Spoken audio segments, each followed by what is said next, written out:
কাল কল্যাণীতে ওভারব্রিজের কাছেই ঠাকুমাটা বসেছিল। তো তারপরে ঠাকুমাটার সাথে কিছুক্ষণ কথা বলার পরে জানতে পারি যে ঠাকুমাটার বাড়ি কল্যাণীতে একটি গ্রামে।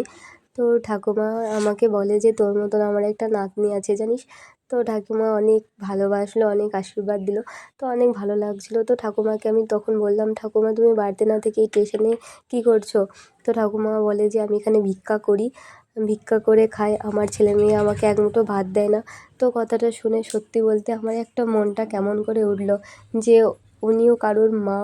তো এই বয়সে উনি ভিক্ষা করে খাচ্ছে। সন্তান যদি এক মুঠো ভাত দেয় তাহলে তার মাকে এভাবে এত কষ্ট করে ভিক্ষা করতে হয় না, তাই না?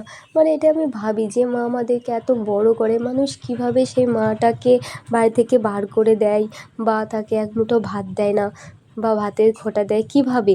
আমরা যখন কোনো সমস্যা পড়ি সবার আগে কিন্তু আমাদের ফ্যামিলি, আমার মা সবথেকে আমার পাশে দাঁড়ায়। তো সেরকম সবারই ক্ষেত্রে নিশ্চয়ই এরকমই হয় যে তার মা আগে তার পাশে এসে দাঁড়ায়। আর সেই মাকে মানুষ কীভাবে বাড়ি থেকে তাড়িয়ে দেয়, বলে যে তোকে খেতে দেবো না।